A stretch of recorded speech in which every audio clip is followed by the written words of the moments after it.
Okay, what we have here is a little juvenile western rat snake. Maybe he's a little bit larger than a juvenile, but he's certainly no adult.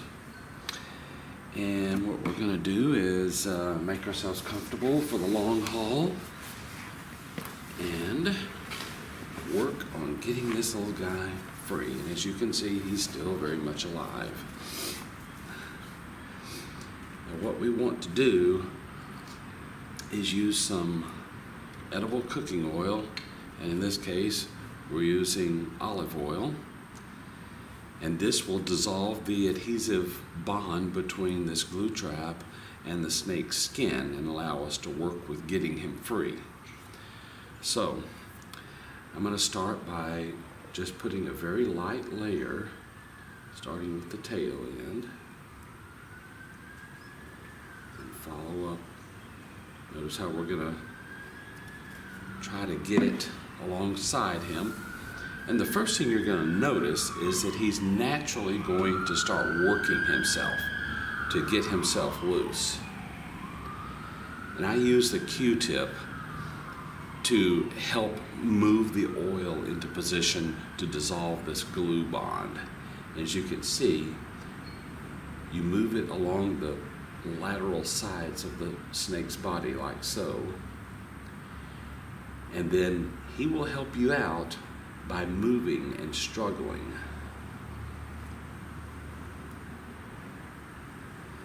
This takes patience. This is not the 5-minute quick fix. What we're going to be on the lookout for is that point when he gets enough of his body loose that he starts thrashing around a lot. And what we don't want to do is for him to injure himself doing that. With a little snake like this, the risk is minimal, but we're going to be on the alert for it just the same.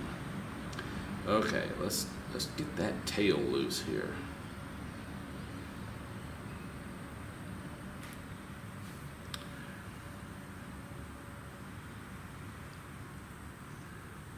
See now that he's doing a good job of pulling himself loose here.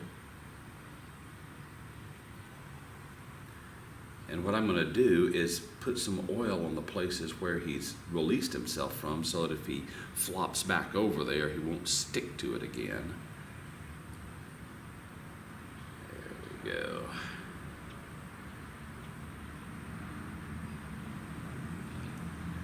And my Q-tip is just about expired, so we will adopt another one. There we go. Yeah, little fella.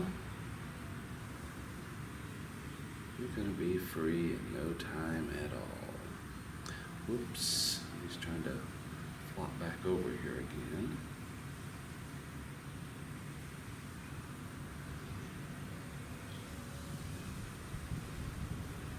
It's a pretty little western rat snake. As you can see from the pattern on his head, he's already started turning dark. The Great Plains rat snake's pattern would be quite vivid at this age and all the way into adulthood. For those of you who happen to be wondering about the difference between western rat snakes and Great Plains rat snakes, both are found in the Dallas area.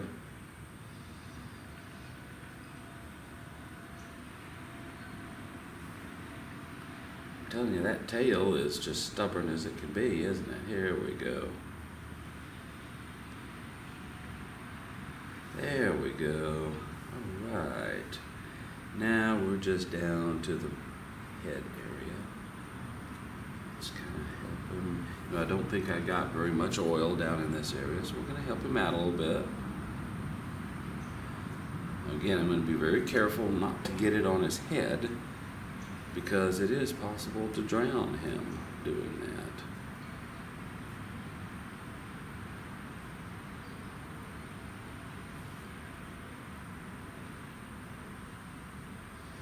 He's doing his part, isn't he? Yes, he is.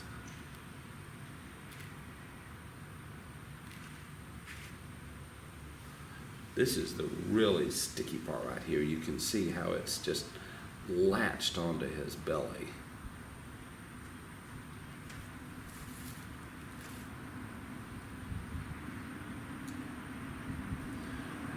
Get this side over here, big guy.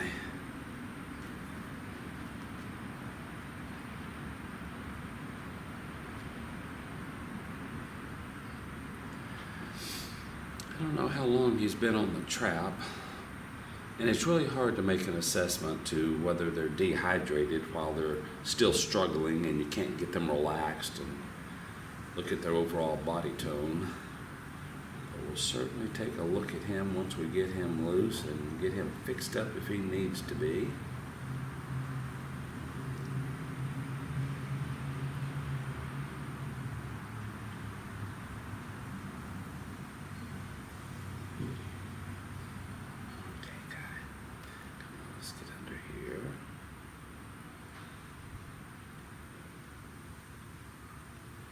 He's just instinctively holding on to me. Okay, come on. Just a little bit more.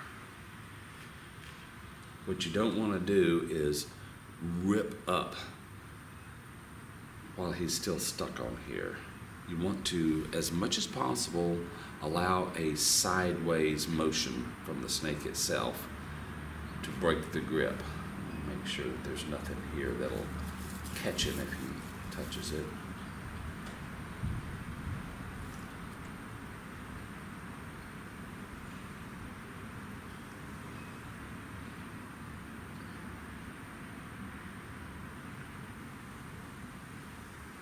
As you see, some parts were easy to be released, others not so easy.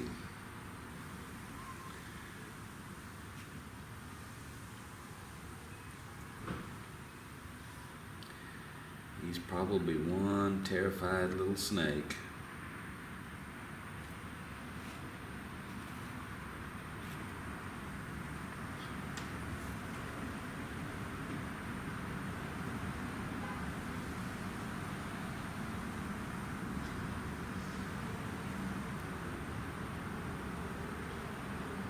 Come on.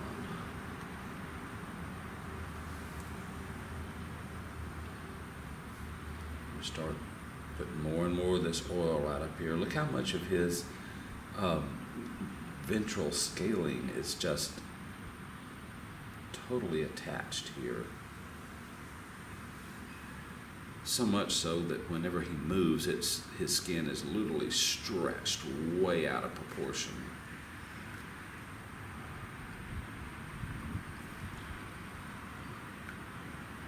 Look at this, we're almost done. Hold him now so he doesn't struggle in a harmful way. Yeah, you're kind of an oily snake now, aren't you, big guy?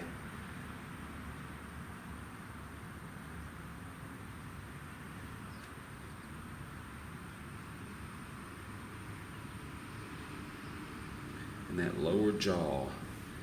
This is the part that concerns me the most, is when their jaw gets stuck like this, because a snake's jaw is his lifeline.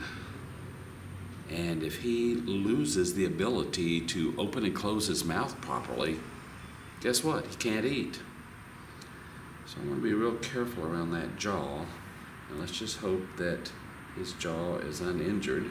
Look at this, we're just about done. There we go. Unfortunately, you are as oily as all get out, so we're gonna have to unoil you to some extent. Isn't he gorgeous? Look at that patterning. What do you think he is? Maybe a 1.5 feet long? As pretty as he can be. And the irony is that these traps are put out by pest control companies, and homeowners agree that what they're trying to do is to keep down vermin, mice and rats and so forth, probably mostly mice around a house in an urban environment like this. And the irony is that they end up trapping and killing their natural pest control agents, like this guy. There you can see. I've just got a Sterilite box with some holes in the top. These make very excellent transportation devices for small snakes like this guy right here. Okay, there we have it. Removal of a snake from a glue trap in 3 easy steps. Or was that just one long step?